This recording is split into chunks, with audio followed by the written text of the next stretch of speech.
छात्रों, स्वागत है आपका कॉन्सेप्ट एजुकेशन बाय एसएसपीएम में। आज मैं 10वीं कक्षा की पाठ्य पुस्तक कृतिका से मधु कांकरिया रचित साना साना हाथ जोड़ी पाठ को लेकर प्रस्तुत हूँ। महानगरों की भाव शून्यता, भागम भाग और यंत्रवत जीवन की ऊब मधु जी को दूर दूर की यात्राओं की ओर ले जाती हैं और उन्हीं यात्राओं के अनुभवों को उन्होंने अपनी यात्रा वृतांतों में शब्दबद्ध किया है। साना साना हाथ जोड़ी में पूर्वोत्तर भारत के सिक्किम राज्य की राजधानी गंगटोक और उसके आगे हिमालय की यात्रा का वर्णन है। हिमालय के अनंत सौंदर्य का ऐसा अद्भुत और काव्यात्मक वर्णन लेखिका ने किया है कि मानो हिमालय का पल पल परिवर्तित सौंदर्य हम सब अपनी आंखों से देख रहे हों। महिला यायावरी की विशिष्टता भी इस यात्रा वृतांत में देखी जा सकती है। लेखिका हिमालय के सौंदर्य पर मुग्ध ही नहीं होती, वहां के निवासियों की मेहनत, अभाव और गरीबी को भी रेखांकित करती हैं। साथ ही यह बताना भी नहीं भूलती हैं कि हिमालय तक पहुंचने के लिए बनाए जाने वाले रास्तों के निर्माण में लोग अपनी जान गंवा चुके हैं। इस पाठ में पीड़ा और सौंदर्य का अद्भुत मेल है तथा इसे पढ़कर अकेलेपन और करुणा के भाव जागृत होते हैं तथा सृष्टि की समग्रता का एहसास भी होता है। यात्राओं से मनोरंजन, ज्ञानवर्धन एवं अज्ञात स्थलों की जानकारी के साथ साथ भाषा और संस्कृति का भी आदान प्रदान होता है। इतना ही नहीं, घुमक्कड़ी हमें अपने स्व की संकीर्णता से भी मुक्त कराती है। अब मैं पाठ को पढ़ूंगी जिसका नाम है साना साना हाथ जोड़ी और जिसकी लेखिका है मधु कांकरिया। वे कहती हैं, मैंने हैरान होकर देखा, आसमान जैसे उल्टा पड़ा था। सारे तारे नीचे बिखर कर टिमटिमा रहे थे। दूर ढलान लेती तराई पर सितारों के गुच्छे रोशनियों की झालर सी बना रहे थे। क्या था वह? वह रात में जगमगाता गंगटोक शहर था। इतिहास और वर्तमान के संधि स्थल पर खड़ा मेहनतकश बादशाहों का शहर, जिसका सब कुछ सुंदर था, सुबह शाम रात, और वह रहस्यमयी सितारों भरी रात उनमें सम्मोहन जगा रही थी। कुछ इस कदर कि उन जादू भरे क्षणों में उनका सब कुछ स्थगित और अर्थहीन था। वे कहती हैं, मैं, मेरी चेतना, मेरा आसपास, मेरे बाहर भीतर सिर्फ शून्य था और थी अतीन्द्रियता में डूबी हुई रोशनी की जादुई झालर। धीरे धीरे एक उजास उस शून्य से फूटने लगा और एक प्रार्थना होठों को छूने लगी। साना साना हाथ जोड़ी गर्दहु प्रार्थना, हमरो जीवन तिमरो कोशली। छोटे छोटे हाथ जोड़कर प्रार्थना कर रही हूँ कि मेरा सारा जीवन अच्छाइयों को समर्पित हो। आज सुबह की ये प्रार्थना के बोल उन्होंने एक नेपाली युवती से सीखे थे। सुबह उन्हें युमथांग के लिए निकल पड़ना था, पर आंख खुलते ही वे बालकनी की तरफ भागी। यहाँ के लोगों ने बताया कि यदि मौसम साफ हो तो बालकनी से भी कंचनजंगा दिखाई देती है, हिमालय की तीसरी सबसे बड़ी चोटी कंचनजंगा। पर मौसम अच्छा होने के बावजूद आसमान हल्के बादलों से घिरा हुआ था, तो कंचनजंगा नहीं दिखनी थी सो नहीं दिखी। सामने ही तरह तरह के रंग बिरंगे फूल दिखाई पड़े, लगा जैसे वे फूलों के बाग में आ गई हूँ। बहरहाल गंगटोक से 149 किलोमीटर की दूरी पर युमथांग था। युमथांग यानी घाटियां। सारे रास्ते हिमालय की गहनतम घाटियों और फूलों से लदी वादियां मिलेंगी आपको। उनका ड्राइवर कम गाइड जितेन नार्गे उन्हें ये बता रहा था। क्या वहां बर्फ मिलेगी? वे बचकाने उत्साह से पूछने लगती हैं। चलिए तो वह कहता है। जगह जगह गदराए पाइन और धूपी के खूबसूरत नुकीले पेड़ों पर जायजा लेते हुए ये आगे बढ़े। एक जगह दिखाई दी एक कतार में लगी हुई सफेद सफेद बौद्ध पताकाएं, जिस पर मंत्र लिखे हुए थे। नार्गे ने बताया कि यहाँ बुद्ध की बड़ी मान्यता है। जब भी किसी बुद्धिस्ट की मृत्यु होती है तो उसकी आत्मा की शांति के लिए शहर से दूर किसी भी पवित्र स्थान पर 108 श्वेत पताकाएं फहरा दी जाती हैं। कई बार किसी नए कार्य की शुरुआत में भी ये पताकाएं लगा दी जाती हैं, परंतु वे रंगीन होती हैं। नार्गे बोलता जा रहा था और लेखिका की नजर जीप में लगी दलाई लामा की तस्वीर पर टिकी हुई थी। कई दुकानों पर भी उन्होंने दलाई लामा की ऐसी ही तस्वीर देखी थी। हिचकोले खाती उनकी जीप आगे बढ़ी। तब नार्गे उन्हें बताने लगा, इस जगह का नाम है कवि लोंग स्टॉक। यहाँ गाइड फिल्म की शूटिंग हुई थी। तिब्बत के चीस खे बम्सन ने लेप्चाओं के शोमेन से कुंजेतक के साथ संधि पत्र पर यही हस्ताक्षर किए थे। एक पत्थर यहाँ स्मारक के रूप में भी है। लेप्चा और भूटिया सिक्किम की इन दोनों स्थानीय जातियों के बीच सुदीर्घ झगड़ों के बाद शांति वार्ता का शुरुआती स्थल। उन्हीं रास्तों पर उन्होंने देखा एक कुटिया के भीतर घूमता हुआ चक्र। यह क्या? नार्गे कहने लगा, मैडम, यह धर्म चक्र है, प्रेयर व्हील। इसको घुमाने से सारे पाप धुल जाते हैं। क्या? चाहे मैदान हो या पहाड़, तमाम वैज्ञानिक प्रगतियों के बावजूद इस देश की आत्मा एक जैसी। लोगों की आस्थाएं, विश्वास, अंधविश्वास, पाप पुण्य की अवधारणाएं और कल्पनाएं एक जैसी।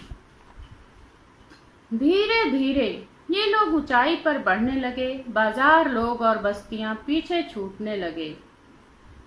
देखते ही देखते वे लोग वीरान सकरे और जलेबी की तरह घुमावदार रास्ते पर बढ़ने लगे। हिमालय बड़ा होते होते विशालकाय होने लगा। घटाएं गहराती गहराती पाताल नापने लगी।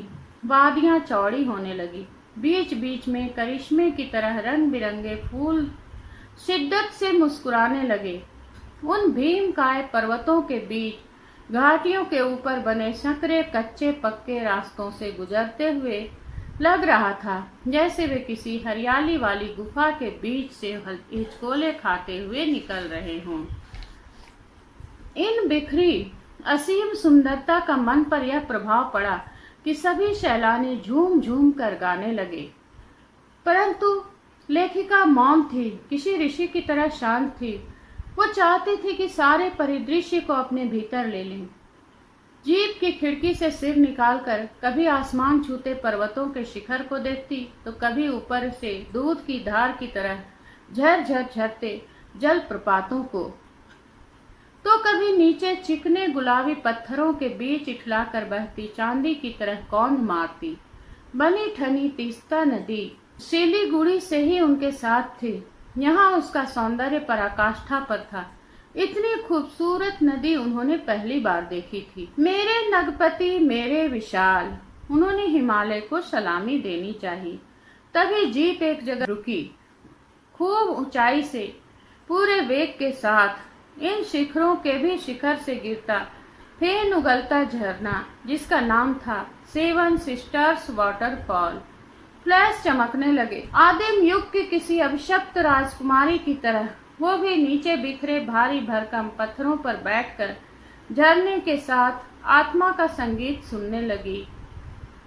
जीवन की अनंतता का प्रतीक झरना उन अद्भुत अनूठे क्षणों में उनमें जीवन की शक्ति का एहसास करा रहा था।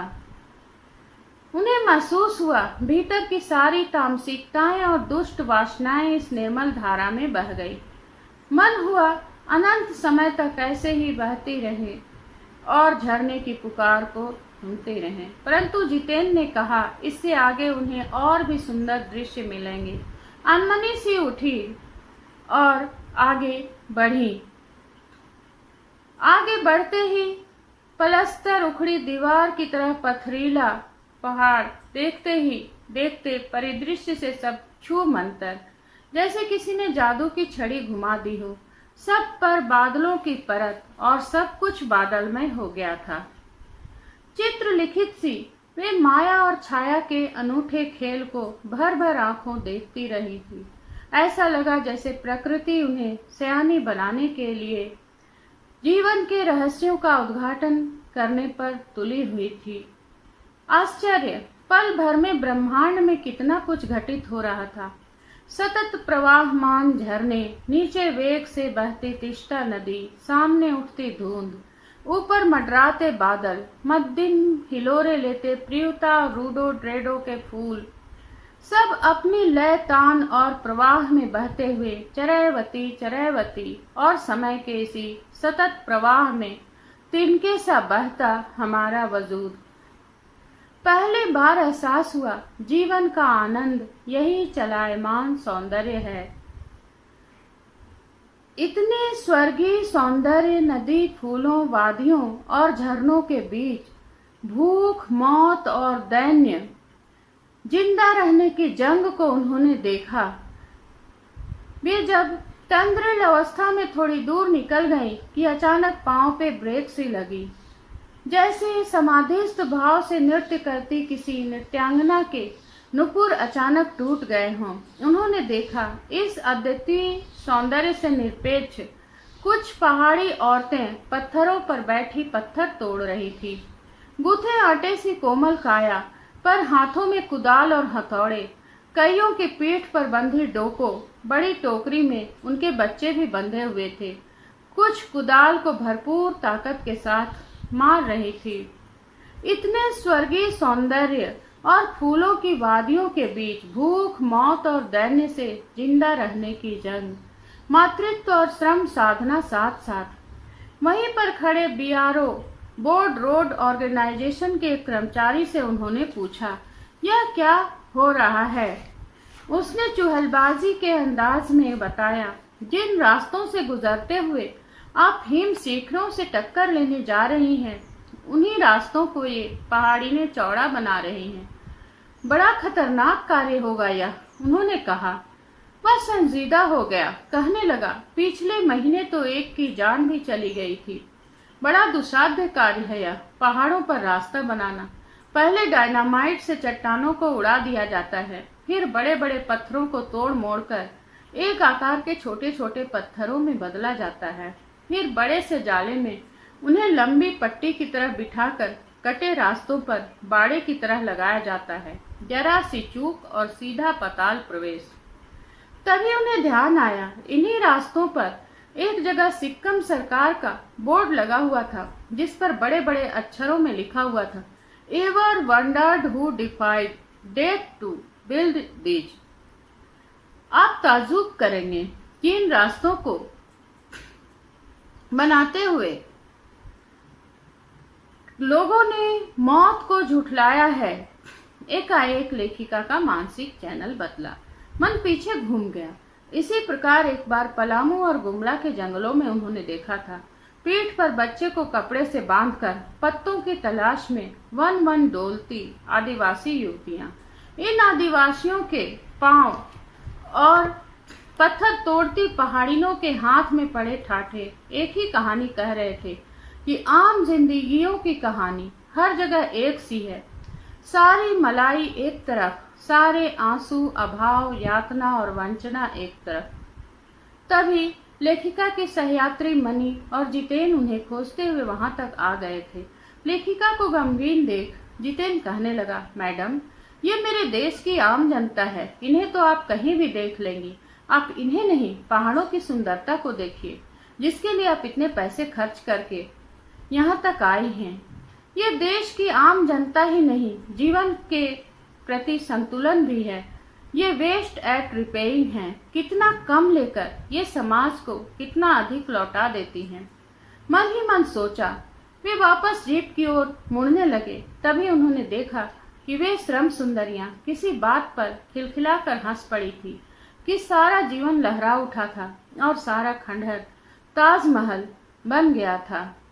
ये लगातार ऊंचाइयों पर चढ़ते जा रहे थे। जितेन बता रहा था कि अब हम हर मोड़ पर हेयर पिन बेल्ट लेंगे और तेजी से ऊंचाई पर चढ़ते जाएंगे। पिन बेल्ट के ठीक पहले एक पड़ाव पर देखा 7-8 वर्ष की उम्र के ढेर सारे पहाड़ी बच्चे स्कूल से लौट रहे थे और उनसे लिफ्ट मांग रहे थे। जितेन ने बताया कि हर दिन 3-3.5 किलोमीटर की पहाड़ी चढ़कर ये बच्चे स्कूल जाते हैं।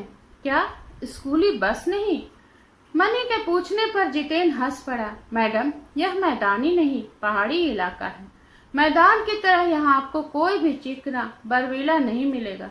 यहाँ का जीवन कठोर है। नीचे तराई में ले देकर 1 ही 2 स्कूल हैं। दूर दूर से बच्चे उसी स्कूल में जाते हैं और सिर्फ पढ़ते ही नहीं, इनमें से अधिकांश बच्चे शाम के समय अपनी माओं के साथ मवेशियों को चराते हैं, पानी भरते हैं और जंगल से भारी भारी गट्ठर ढोते हैं। खुद मैंने भी ढोए थे। खतरा अब धीरे धीरे बढ़ने लगा था। रास्ते और भी संकरे होते जा रहे थे।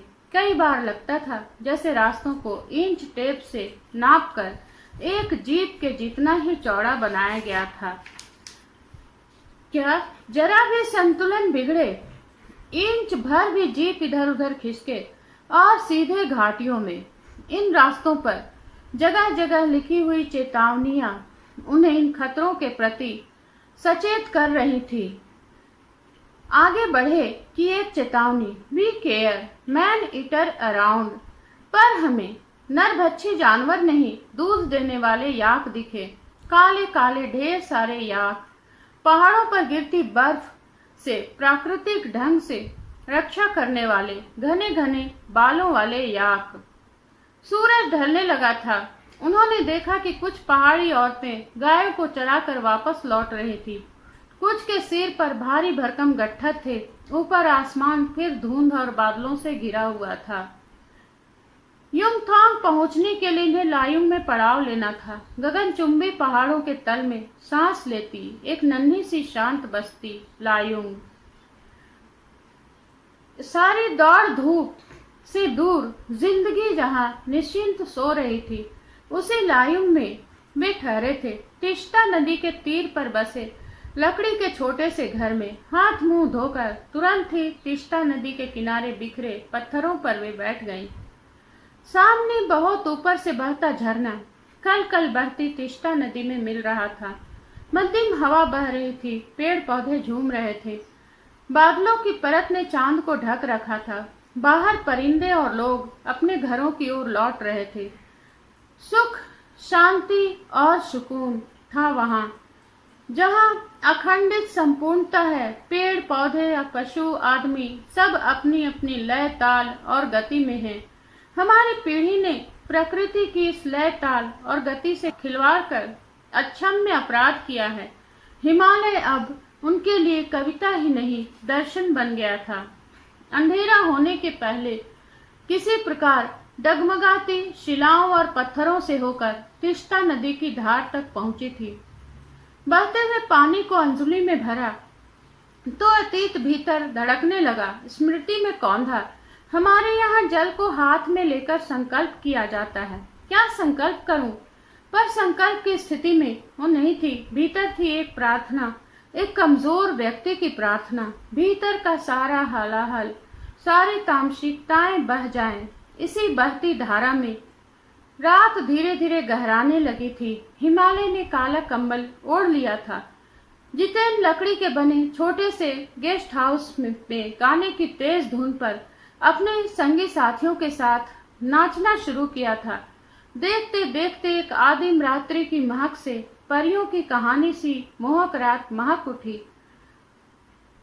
लायुंग की सुबह बेहद शांत सुरम्य, तिस्ता नदी की शांत जलधारा के समान ही कलकल बहती हुई।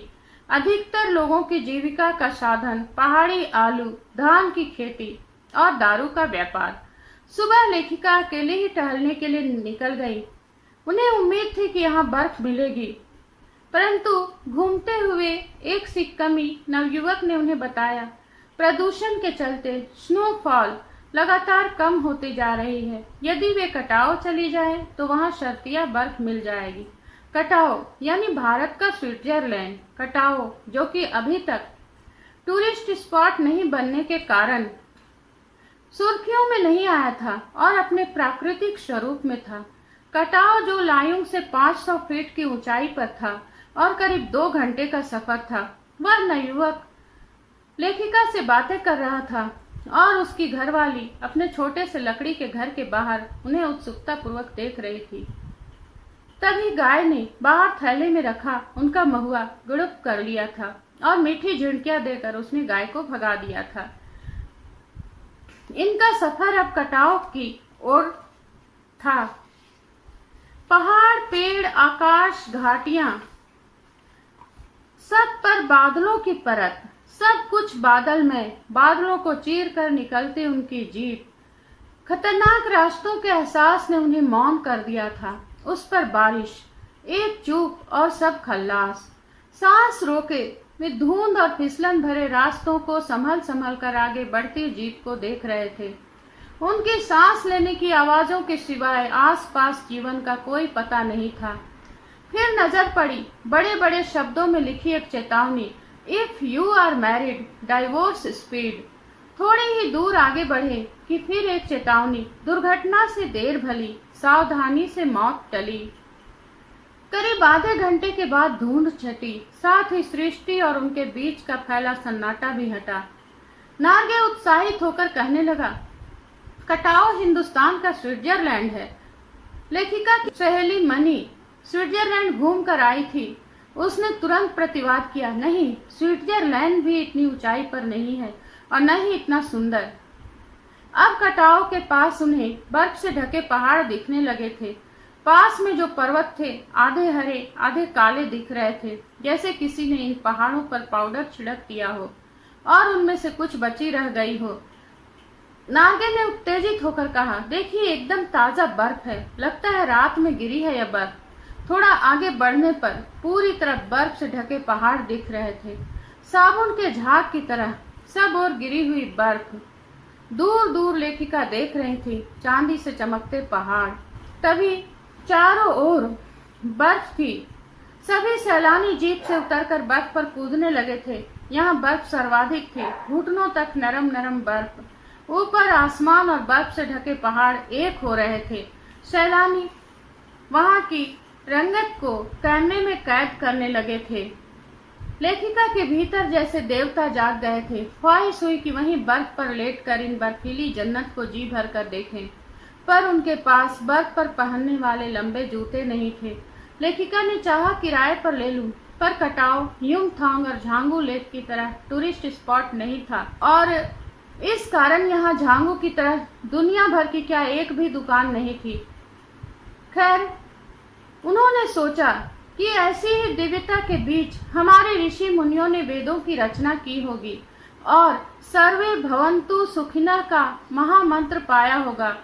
अंतिम संपूर्णता का प्रतीक व सौंदर्य, ऐसा कि बड़ा से बड़ा अपराधी भी इसे देख ले तो क्षणों के लिए ही सही करुणा का अवतार बुद्ध बन जाए। और तभी दिमाग में कौंधा। मिल्टन ने युग की सुंदरता का वर्णन करते हुए लिखा कि शैतान भी उसे एक बार देखकर ठगा सा रह जाता था और दूसरों का अमंगल करने की वृत्ति भूल जाता था। उन्होंने मनी से पूछा, क्या उसने पढ़ी है मिल्टन की वह कविता?